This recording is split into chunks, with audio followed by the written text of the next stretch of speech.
मुंशी प्रेमचंद की कहानी मृतक भोज। सेठ रामनाथ ने रोगशैये पर पड़े पड़े निराशापूर्वक दृष्टि से अपनी स्त्री सुशीला की ओर देखकर कहा, मैं बड़ा भागा हूँ सुशीला, मेरे साथ तुम्हें सदैव ही दुख भोगना पड़ा। जब घर में कुछ ना था तो रात दिन गृहस्थी के धंधों और बच्चों के लिए मरती थी। अब जरा कुछ संभला और तुम्हारे आराम करने के दिन आए तो यूँ छोड़े चला जा रहा हूँ। आज तक मुझे आशा थी, पर आज वह आशा टूट गई। देखो शीला, रो मत, संसार में सभी मरते हैं, कोई 2 साल आगे कोई 2 साल पीछे। अब गृहस्थी का भार तुम्हारे ऊपर है। मैंने रुपए नहीं छोड़े, लेकिन जो कुछ है उसे तुम्हारा जीवन किसी तरह कट जाएगा। यह राजा क्यों रो रहा है? सुशीला ने आंसू पोंछकर कहा। जिद्दी हो गया है और क्या। आज सवेरे से रट लगाए हुए है कि मैं मोटर लूँगा। 50 रुपये से कम में आएगी मोटर। सेठ जी को इधर कुछ दिनों से दोनों बालकों पर बहुत स्नेह हो गया था। बोले तो मंगा दो ना एक। बेचारा कब से रो रहा है। क्या क्या अरमान दिल में थे, सब धूल में मिल गए। रानी के लिए विलायती गुड़िया भी मंगा दो। दूसरों के खिलौने देखकर तरसती रहती है। जिस धन को प्राणों से भी प्रिय समझा, वह अंत को डॉक्टरों ने खाया। बच्चे मुझे क्या याद करेंगे कि बाप था। अब आगे बाप ने तो धन को लड़के लड़की से प्रिय समझा, कभी पैसे की चीज़ भी लाकर नहीं दी। अंतिम समय जब संसार की असारता कठोर सत्य बनकर आंखों के सामने खड़ी हो जाती है, तो जो कुछ ना किया उसका खेद और जो कुछ किया उस पर पश्चाताप मन का उदार और निष्कपट बना देता है। सुशीला ने राजा को बुलाया और उसे छाती से लगाकर रोने लगी। वह मातृ स्नेह जो पति की कृपणता से भीतर ही भीतर तड़प कर रह जाता था, इस समय जैसे घोल उठा। लेकिन मोटर के लिए रुपए कहाँ थे? सेठ जी ने पूछा, मोटर लोगे बेटा? अपनी अम्मा से रुपए लेकर भैया के साथ चले जाओ, खूब अच्छी मोटर लाना। राजा ने माता के आंसू और पिता का यह उसने देखा तो उसका बाल हट जैसे पिघल गया। बोला, अभी नहीं लूँगा। सेठ जी ने पूछा, क्यों? जब आप बच्चे हो जाएंगे तब लूँगा। सेठ जी फूट फूट कर रोने लगे। तीसरे दिन सेठ रामनाथ का देहांत हो गया। धनी के जीने के से दुख बहुतों को होता है, सुख थोड़ों को, लेकिन मरने से दुख थोड़ों को होता है और सुख बहुतों को।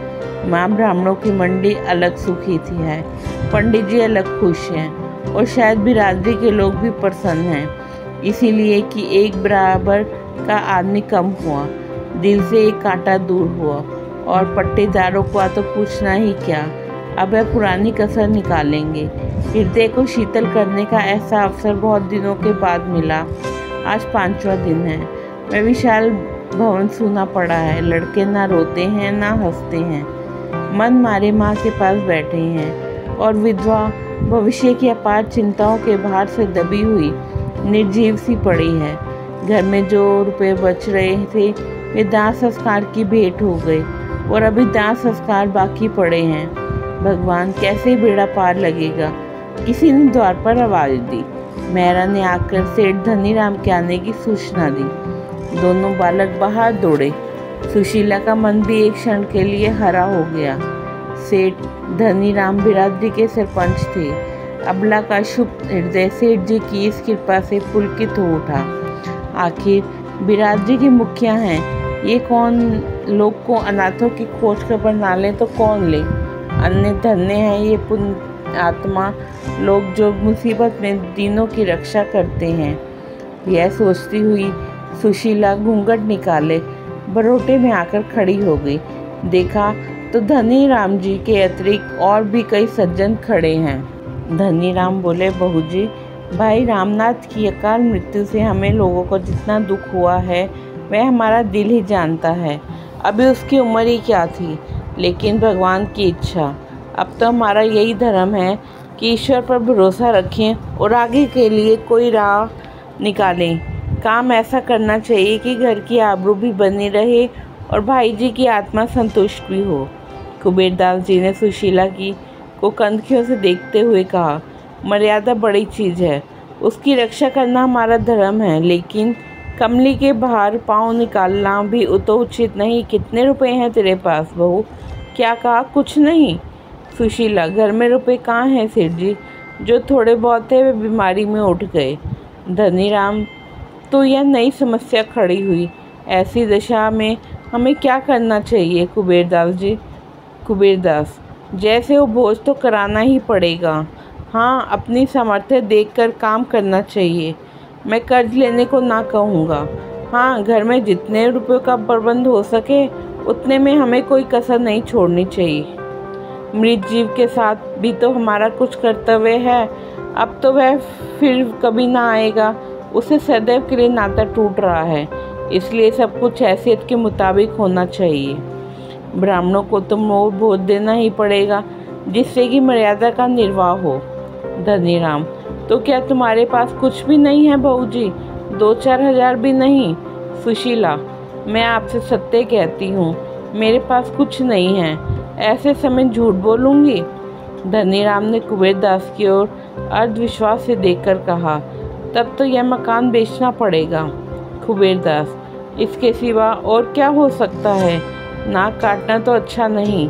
रामनाथ का कितना नाम था, बिरादरी के स्तंभ थे। यही इस समय एक उपाय है। 10,000 रुपये मेरे आते हैं सूट बट्टा लगाकर। कोई 15,000 रुपये मेरे हो जाएंगे। बाकी भोज में खर्च हो जाएगा। अगर कुछ बच रहा तो बाल बच्चों के काम आ जाएगा। धनीराम, आपके यहाँ कितने पर बंधक रखा था? कुबेरदास, 10,000 रुपये पर। रुपये सैकड़े सूत। धनीराम, मैंने तो कुछ कम सुना है। कुबेरदास, उसका तो रहननामा रखा है। जवानी बातचीत थोड़ी ही है। मैं 2-4 हजार के लिए झूठ नहीं बोलूँगा। धनीराम, नहीं नहीं, यह मैं कब कहता हूँ। तो सुन लिया भाई, पंचों की सलाह है कि मकान बेच दिया जाए। सुशीला का छोटा भाई संतलाल भी इसी समय आ पहुँचा। वह अंतिम वाक्य उसके कान में पड़ गया। वह बोल उठा, किस लिए मकान बेच दिया जाए? बिरादरी के भोज के लिए? बिरादरी तो खा पी कर रहा लेगी। इन अनाथों की रक्षा कैसे होगी? इनके भविष्य के लिए भी तो कुछ सोचना चाहिए। धनीराम ने कोप भरी आंखों से देखकर कहा, आपको इन मामलों में टांग अड़ाने का कोई अधिकार नहीं। केवल मनुष्य की चिंता करने से काम नहीं चलता। मृतक का पीछा भी किसी तरह सुधारना ही पड़ता है। आपका क्या बिगड़ेगा? हंसी तो हमारी होगी। संसार में मर्यादा से प्रिय कोई वस्तु नहीं। मर्यादा के लिए प्राण तक देते हैं। जब मर्यादा ही ना रही तो क्या रहा? अगर हमारी सलाह पूछोगे तो हम यही कहेंगे, आगे बाई का अख्तियार है, जैसा चाहे करे, पर हमसे कोई सरोकार ना रहेगा। चलिए कुबेरदास जी, चलें। सुशीला ने भयभीत होकर कहा, भैया की बात तो पर विचार ना कीजिए। इनकी तो यह आदत है। मैंने तो आपकी बात नहीं टाली। आप मेरे बड़े हैं, घर का हाल आपको मालूम है। मैं अपने स्वामी की आत्मा को दुखी करना नहीं चाहती, लेकिन जब उनके बच्चे ठोकरें खाएंगे तो क्या उनकी आत्मा दुखी ना होगी? बेटी का ब्याह करना ही है, लड़की को पढ़ाना लिखाना है। ब्राह्मणों को खिला दीजिए, लेकिन बिरादरी करने की मुझ में सामर्थ्य नहीं है। दोनों महानुभावों को जैसे थप्पड़ लगी।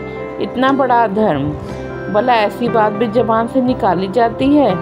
पंच लोग अपने मुंह में कालिक ना लगने देंगे।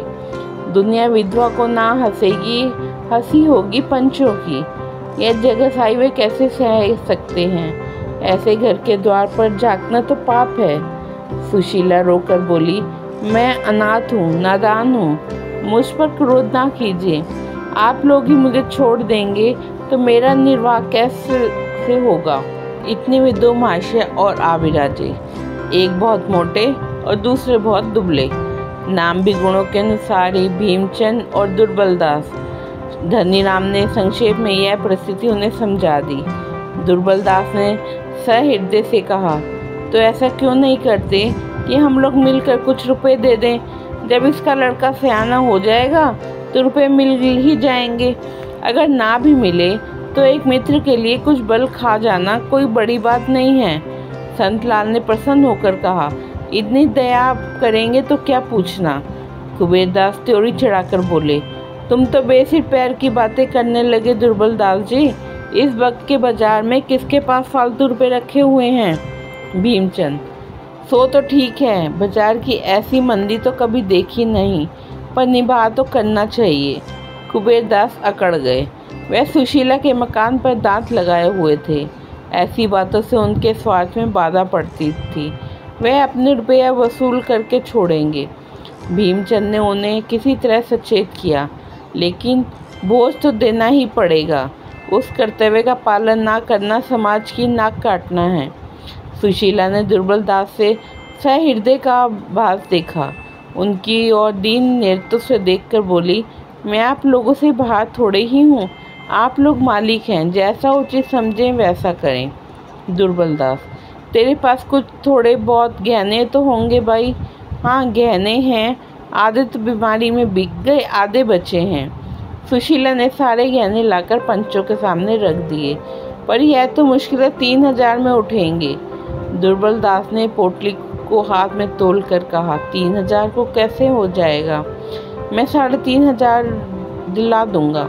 भीमचंद ने फिर पोटली को तोल कर कहा, मेरी बोली 4,000 की है। कुबेरदास को मकान की बिक्री का ऑपरेशन छेड़ने का अवसर फिर मिला।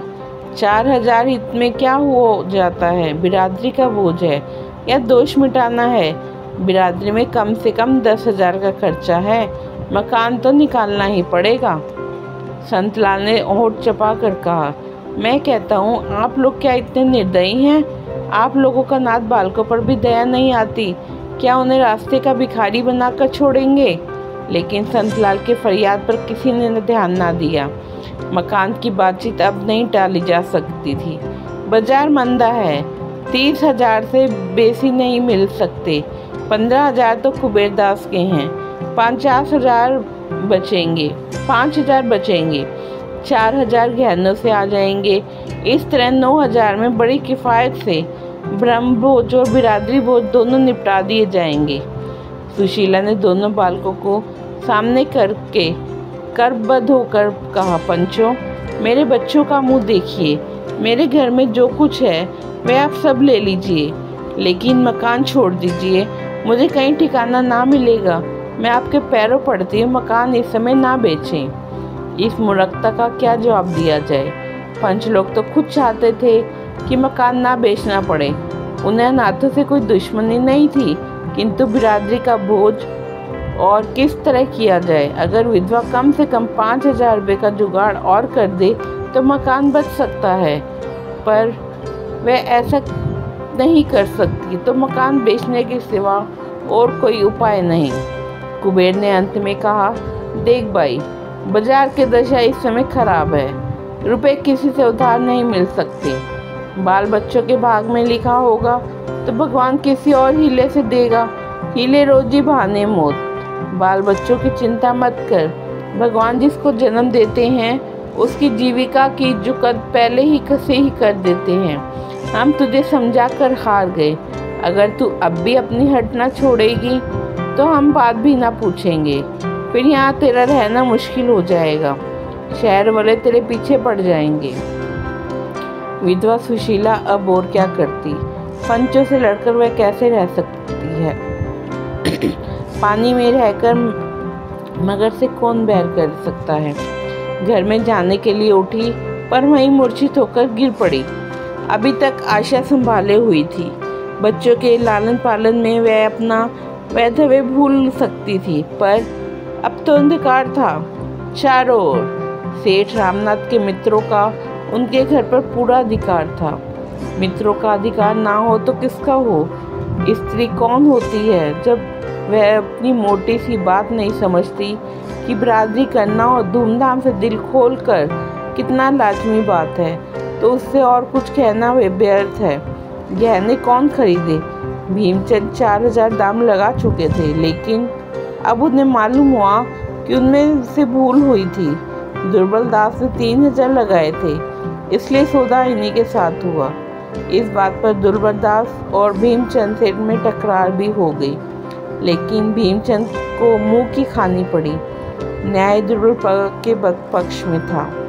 धनी राम ने कटाक्ष किया, देखो दुर्बल दास, माल तो ले जाते हो, पर 3,000 से बेसी का है। मैं नीति की हत्या ना होने दूंगा। कुबेरदास बोले, अजी मैं तो घर में ही तो है, कहीं बाहर तो नहीं गया। एक दिन मित्रों की दावत हो जाएगी। इस पर चारों महानुभाव हंसे। इस काम से फुर्सत पाकर अब मकान का प्रश्न उठा। कुबेरदास 30,000 देने पर तैयार थे, पर कानूनी कार्रवाई किए बिना संदेह की गुंजाइश थी। यह गुंजाइश क्यों कर रखी जाए? एक दलाल बुलाया गया। नाटा सा आदमी था, पोपला मुँह, कोई 50 की अवस्था। नाम था चोखेलाल। कुबेरदास ने कहा, चोखेलाल जी से हमारी 30 साल की दोस्ती है। आदमी क्या रत्न है। भीमचंद, देखो चोखेलाल, हमें यह मकान बेचना है। इसके लिए कोई अच्छा ग्राहक लाओ, तुम्हारी दलाली पक्की। कुबेरदास, बाजार का हाल अच्छा नहीं है, लेकिन फिर भी हमें यह तो देखना पड़ेगा कि रामदास नाथ के बाल बच्चों का को टोटा ना हो। कान में 30 से आगे ना कहना जाना। भीमचंद, देखिए कुबेरदास, ये अच्छी बात नहीं है। कुबेरदास, तो मैं क्या कर रहा हूँ? मैं तो यही कह रहा हूँ कि अच्छे दाम लगवाना। चोखेलाल, आप लोगों को मुझसे ये कहने की ज़रूरत नहीं, मैं अपना धर्म समझता हूँ। रामनाथ जी मेरे भी मित्र थे। मुझे यह भी मालूम है कि इस मकान के बनवाने में 1 लाख से कम 1 पाई भी नहीं लगे, लेकिन बाजार का हाल क्या आप लोगों से छिपा है? इस समय इसके 25,000 से भी नहीं मिल सकते। सुविधे से तो कोई ग्राहक ही 5,000 और मिल जाएंगे, लेकिन इस समय तो कोई ग्राहक भी मुश्किल से मिलेंगे। लो, दही और लाभ दही की बात। धनीराम, 25,000 रुपये तो बहुत कम है भाई, और ना सही 30,000 रुपये तो करा दो। चोखेलाल, 30 क्या, मैं तो 40 करा दूं, पर कोई ग्राहक तो मिले। आप लोग कहते हैं तो मैं 30,000 रुपये की बातचीत करूंगा। धनीराम, जब 30,000 में ही देना है तो कुबेरदास जी ही क्यों ना ले लें? इतना सस्ता माल दूसरों को क्यों दिया जाए? कुबेरदास, आप लोग सब लोगों की राय हो तो ऐसा ही कर लिया जाए। धनीराम ने हाँ कहकर हामी भरी। भीमचंद मन में ऐंठ कर रह गए। यह सौदा भी पक्का हो गया। आज ही वकील से बैनामा लिखा, तुरंत रजिस्ट्री भी हो गई। सुशीला के सामने बैनामा लाया गया तो उसने एक ठंडी सांस भली और सजल नेत्रों से उस पर हस्ताक्षर कर दिए। अब उसे उसके सिवा और कोई शरण नहीं है। बेवफा मित्र की भांति यह घर भी सुख के दिनों में साथ देकर दुख के दिनों में उसका साथ छोड़ रहा है। पंच लोग सुशीला के आंगन में बैठे बिरादरी के रुके लिख रहे हैं और नाथ विधवा उपज रोके और बैठी भाग्य को रो रही है। इधर रुक्का तैयार हुआ, उधर विधवा की आंखों से आंसू की बूंदें निकलकर रुक्के पर आ गिर पड़ी।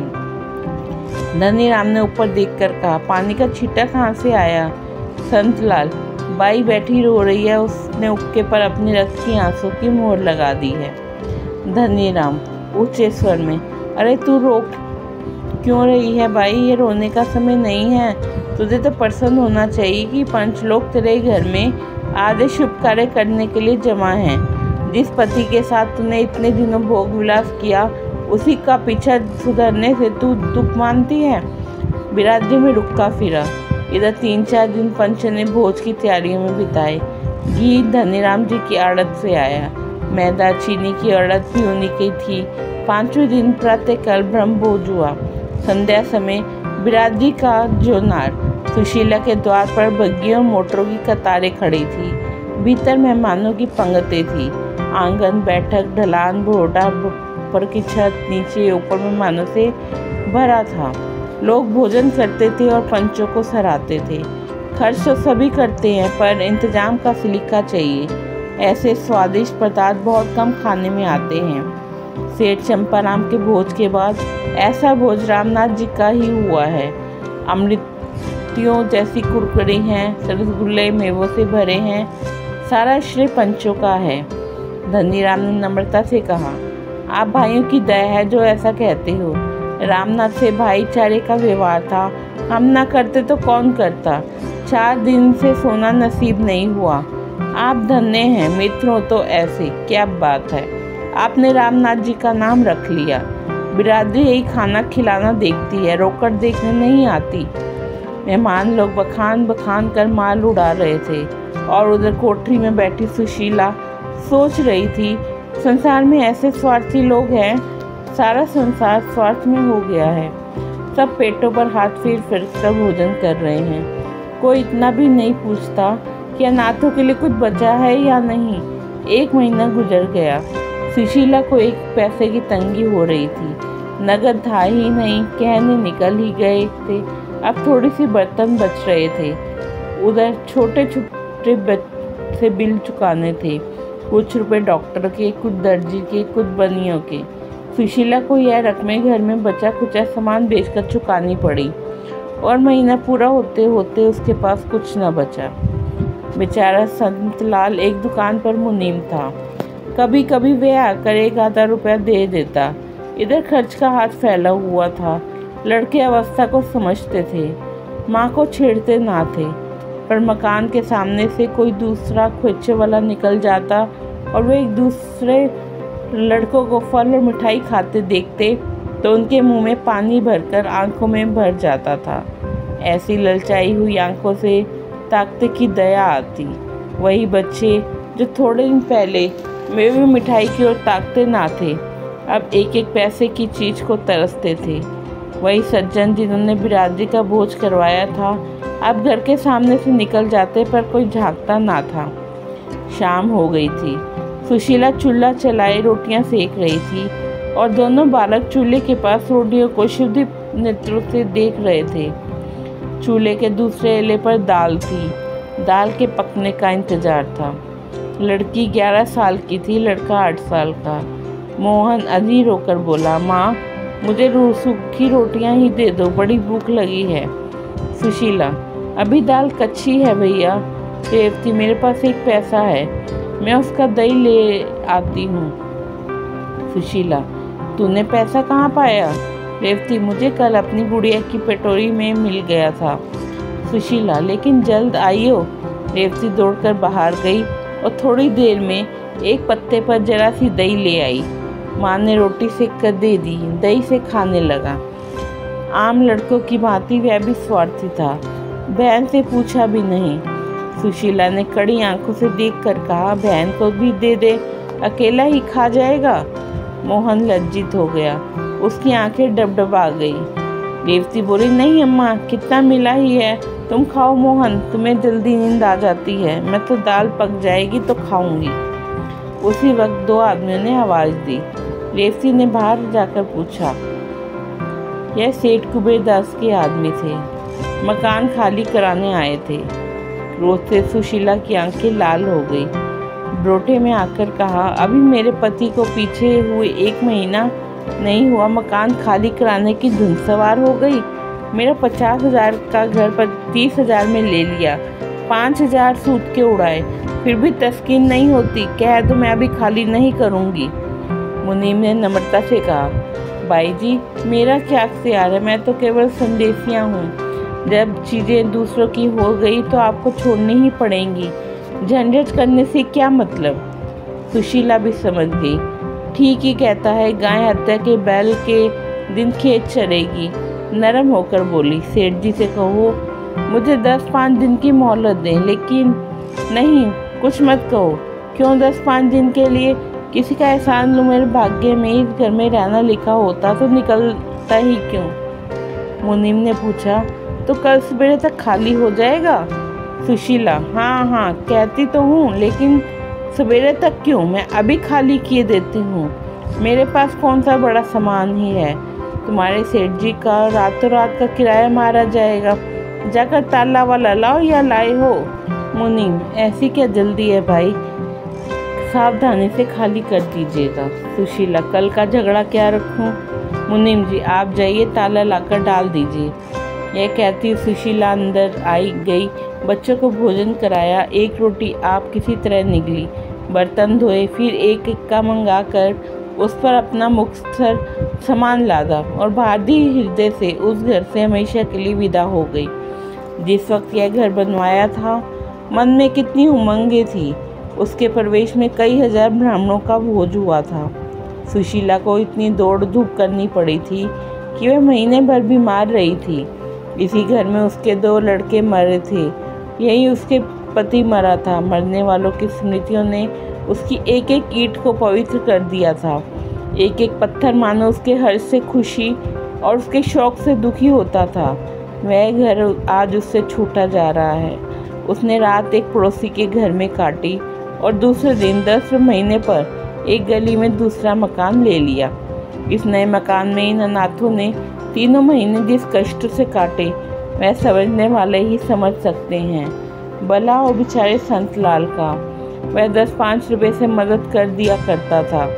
अगर सुशीला दरिद्र घर की होती तो पिसाई करती, कपड़े सीती, किसी के घर में टहल करती, पर जिन कामों को बिरादरी नीचा समझती है उनका सहारा कैसे लेती। नहीं तो लोग कहते यह सेठ रामनाथ की स्त्री है, उस नाम की भी तो लाज रखनी थी।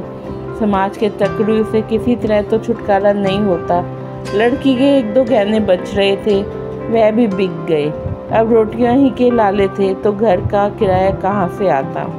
3 महीने बाद घर का मालिक, जो उसी बिरादरी का एक प्रतिष्ठित व्यक्ति था और जिसने मृतक भोज में खूब बढ़ चढ़कर हाथ मारे थे, अधीर हो उठा। बेचारा कितना धैर्य रखता। 30 रुपये का मामला है, रुपये 8 आने की बात नहीं, इतनी बड़ी रकम नहीं छोड़ी जाती। आखिर एक दिन सेठ ने आकर लाल लाल आंखें करके कहा, अगर तू किराया नहीं दे सकती तो घर खाली कर दे। मैंने बिरादरी के नाते इतनी मुरव्वत की, अब किसी तरह काम नहीं चल सकता।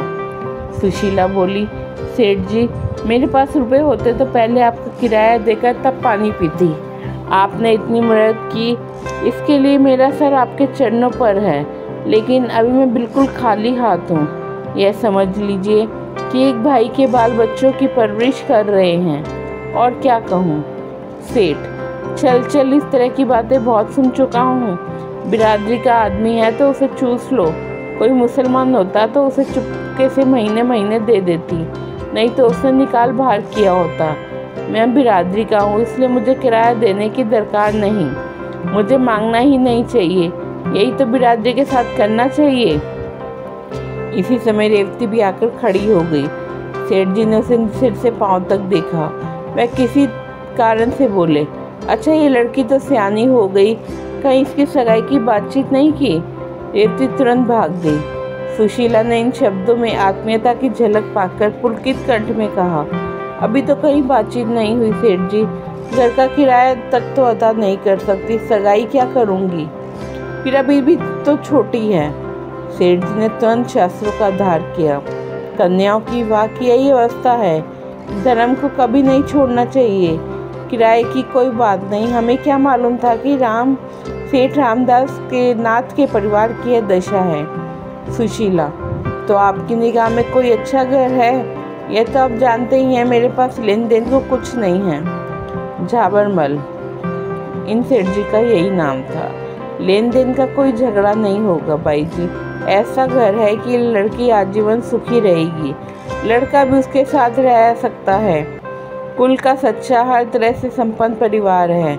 हाँ, वह दोहाजू है। सुशीला, उम्र अच्छी होनी चाहिए। दोहाजू होने से क्या होता है? झाबरमल, उम्र भी कुछ ज़्यादा नहीं है, अभी 40वां ही साल है उसका, पर देखने में अच्छा हष्ट-पुष्ट है। मर्द की उम्र उसका भोजन है। बस यह समझ लो कि परिवार का उद्धार हो जाएगा। सुशीला ने अनिच्छा से के भाव से कहा, अच्छा मैं सोचकर जवाब दूंगी, एक बार मुझे दिखा देना। झाबरमल, दिखाने को कहीं नहीं जाना है भाई, वह तो तेरे सामने ही खड़ा है। सुशीला ने घृणापूर्वक नेत्रों से उसकी ओर देखा। वह 50 साल के बूढ़े की यह हवस छाती का मांस लटक कर नाभि तक आ पहुंचा है, फिर भी विवाह की धुन सवार है।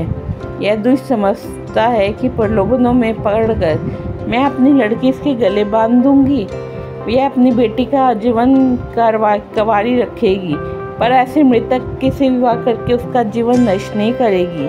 पर उसने अपने क्रोध को शांत किया। समय का फेर है, नहीं तो ऐसों को उससे क्या प्रस्ताव करने का साहस ही क्यों होता। बोली, आपकी इस कृपा के लिए आपको धन्यवाद देती हूँ सेठ जी, पर मैं कन्या का विवाह आपसे नहीं कर सकती। झाबरमल, तो क्या और क्या तू समझती है कि तेरी कन्या के लिए बिरादरी में कोई कुमार मिल जाएगा?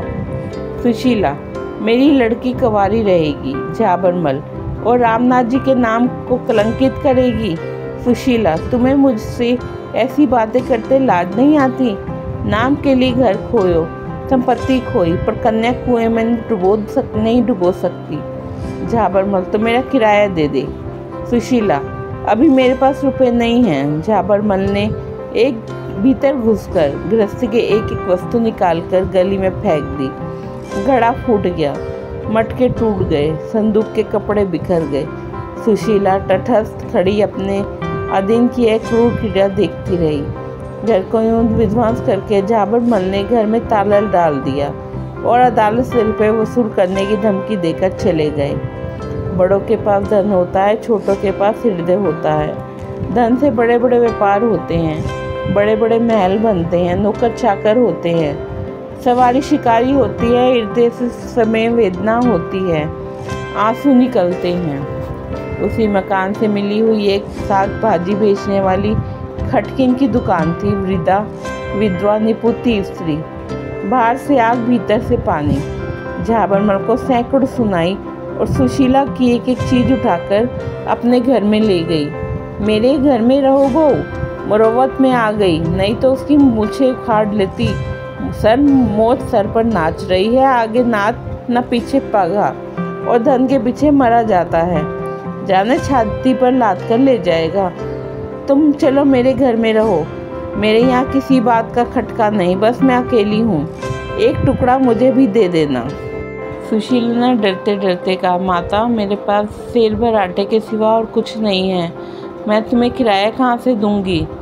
बुढ़िया ने कहा, मैं झाबरमल नहीं हूँ बहू, ना कुबेरदास हूँ। मैं तो समझती हूँ जिंदगी में सुख भी है, दुख भी है। सुख में इतराओ मत, दुख में घबराओ मत। तुम्ही से 4 पैसे कमाकर अपना पेट पालती हूँ। तुम्हें उस दिन भी देखा था जब तुम महल में रहती थी, और आज भी देख रही हूँ। जब तुम अनाथ हो तो मिजाज तब था, वही अब है। मेरे धन्य भाग कि तुम मेरे घर में आओ। मेरी आंखें फूटी हैं जो तुमसे किराया मांगने जाऊंगी। इन सांत्वना से भरे हुए सरल शब्दों ने सुशीला के हृदय का बोझ हल्का कर दिया। उसने देखा, सज्जी सजनता भी दरिद्रों और नीचों के ही के पास रहती है। बड़ों की दया भी होती है, अहंकार का दूसरा रूप। इस खटकिन के साथ रहते हुए सुशीला को 6 महीने हो गए थे। सुशीला का उससे दिन ब दिन स्नेह बढ़ता जाता था। वह जो कुछ पाती लाकर सुशीला के हाथ में रख देती। दोनों बालक उसकी 2 आंखें थी। मजाल ना था कि किसी पड़ोसी का कोई आदमी उन्हें कड़ी आंखों से देख ले। बुढ़िया दुनिया सिर पर उठा लेती। संतलाल हर महीने कुछ न कुछ दे दिया करता था, इससे रोटी दाल चली जाती थी। कार्तिक का महीना था, ज्वर का प्रकोप हो रहा था। मोहन एक दिन खेलता कूदता बीमार हो गया और 3-4 दिन तक अचेत पड़ा रहा। ज्वर इतने जोर का था कि पास खड़े रहने से लपट से निकलती थी। बुढ़िया ओझे सियाने के पास दौड़ती फिरती थी, पर ज्वर उतरने का नाम नहीं लेता था। सुशीला को भय हो रहा था, ये टाइफाइड है, इससे उसके प्राण सूख रहे थे। चौथे दिन उसने रेवती से कहा, बेटी, तूने बड़े पंछी का घर तो देखा है, जाकर उनसे कह भैया बीमार है, कोई डॉक्टर भेज दें। रेवती का कहने भर की देरी थी, दौड़ती हुई सेठ कुबेरदास जी के पास गई। कुबेरदास बोले, डॉक्टर की फीस 16 रुपये है, तेरी माँ दे देगी? रेवती ने निराश होकर कहा, अम्मा के पास रुपए कहाँ है? कुबेरदास, तो फिर किस मुँह से मेरे पास डॉक्टर को बुलाती है? तेरे मामा कहाँ हैं? उनसे जाकर कह सेवा समिति से कोई डॉक्टर बुला जाए, नहीं तो खैराती अस्पताल में क्यों नहीं लड़के को ले जाती? या भी वही पुरानी बू समाई हुई है? कैसी मूर्ख स्त्री है, घर में टका नहीं और डॉक्टर को कम लगा दिया। समझती होगी फीस पंच जी दे देंगे। पंच जी क्यों दे फीस दें? बिरादरी का धन धर्म कार्य के लिए है, यूँ उड़ाने के लिए नहीं है। रेवती माँ के पास लौटी, पर जो कुछ सुना वह उसे कह ना पा सकी। घाव पर नमक क्यों छिड़के? बहाना कर दिया, बड़े पंछी कहीं गए हैं। सुशीला तो मुनीम से क्यों नहीं कहा? यहाँ क्यों कोई मिठाई खाई जाता था जो दौड़े चली आई? उसी वक्त संतलाल एक वैद्य को लेकर आ पहुँचा। वैद्य जी भी एक दिन आकर दूसरे दिन ना लौटे। सेवा समिति के डॉक्टर भी 2 दिन बड़ी मित्रता से आए, फिर उन्हें भी अवकाश ना रहा और मोहन की दशा दिन दिन बिगड़ती जाती थी। महीना बीत गया पर ज्वर ऐसा चढ़ा कि एक क्षण के लिए भी ना उतरा। उसका चेहरा इतना सूख गया था कि देखकर दया आती थी। ना कुछ बोलता ना कहता, यहाँ तक कि करवट भी ना बदल सकता था। पड़े पड़े देख की खाल फट गई, सिर के बाल गिर गए, हाथ पांव लकड़ी के हो गए। संतलाल काम से छुट्टी पाता तो आ जाता, पर इससे क्या होता? तीमारदारी दवा तो नहीं है। एक दिन संध्या समय उसके हाथ पांव ठंडे हो गए। माता के प्राण पहले ही सूखे हुए थे। यह हाल देखकर रोने पिटने लगी। मिन्नतें तो बहुतरी हो चुकी थी। रोती हुई मोहन की खाट के 7 फेरे करके हाथ बांधकर बोली, भगवान, यही मेरे जन्म की कमाई है। अपना सर्वस्व खो कर भी मैं बालक को छाती से लगाए हुए संतुष्ट थी, लेकिन यह चोट ना सही जाएगी। तुम इसे अच्छा कर दो, इसके बदले मुझे उठा लो, बस यही दया चाहती हूँ। दया में संसार के रास्ते को कौन समझ सकता है? क्या हमसे बहुतों को यह अनुभव नहीं कि जिस दिन हमने बेईमानी करके कुछ रकम उड़ाई, उस दिन उस रकम को दुगना नुकसान हो गया। सुशीला को उसी दिन रात को ज्वर आ गया और उसी दिन मोहन का ज्वर उतर गया। बच्चे की सेवा भूषण में आदि तो वो यूं ही रह गई थी।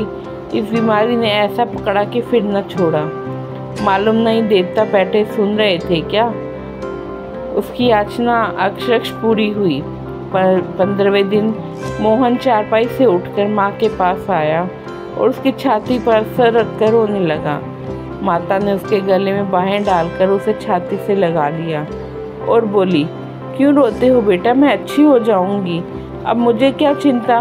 भगवान पालने वाले हैं, वही तुम्हारे रक्षक हैं, वही तुम्हारे पिता हैं। अब मैं सब तरफ से निश्चिंत हूँ, जल्द अच्छी हो जाऊंगी। मोहन बोला, जिया तो कहती है अम्मा अब ना अच्छी होगी।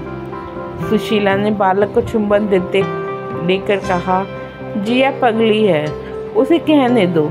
मैं तुम्हें छोड़कर कहीं ना जाऊंगी, मैं सदा तुम्हारे साथ रहूंगी। हाँ, जिस दिन तुम कोई अपराध करोगे, किसी की कोई चीज़ उठा लोगे, उसी दिन मैं मर जाऊंगी। मोहन ने प्रसन्न होकर कहा, तो तुम मेरे पास से कभी नहीं जाओगी माँ? सुशीला ने कहा, कभी नहीं बेटा, कभी नहीं। उसी रात को दुख और विपत्ति की मारी हुई यह अनाथ विधवा दोनों अनाथ बालिकों को भगवान पर भरोसे छोड़कर परलोक सिधार गई। इस घटना को 3 साल हो गए। मोहन और रेवती दोनों उसी वृद्धा के पास रहते हैं। बुढ़िया माँ तो नहीं है, लेकिन माँ से बढ़कर है। रोज मोहन को रात को रखी रोटियां खिलाकर गुरुजी की पाठशाला में पहुंचा आती है। छुट्टी के समय जाकर लिवा आती है। रेवती का अब 14वां साल है। वह घर का सारा काम पीसना, कूटना, चौका, बर्तन, झाड़ू बुझाड़ू करती है। बुढ़िया सौदा बेचने चली जाती है। एक तो वह दुकान पर भी आ बैठती है। एक दिन बड़े पंच सेठ कुबेरदास ने उसे बुला कर भेजा और बोले, तुझे दुकान पर बैठते शर्म नहीं आती? सारी बिरादरी की नाक कटा रखी है। खबरदार जो कल से दुकान पर बैठी। मैंने तेरे पानी ग्रहण के लिए झाबर मलजी से को पक्का कर लिया है। सेठानी ने समर्थन किया, तो अब सियानी हुई बेटी, अब तेरा इस तरह बैठना अच्छा नहीं। लोग तरह तरह की बातें करने लगते हैं। सेठ झाबरमल तो राजी ही ना होते थे। हमने बहुत खैर सुनकर राजी किया है। बस समझ ले कि रानी हो जाएगी। लाखों की संपत्ति है, लाखों की। तेरे धन्य भाग की ऐसा वर मिला। तेरा छोटा भाई है, उसका भी कोई दुकान करा दी जाएगी। सेठ बिरादरी की कितनी बदनामी है। सेठानी है ही, रेवती के लज्जित होकर कहा। मैं क्या जानूं, अब मामा से कहें। सेठ, वह कौन होता है टके पर मुनिमी करता है?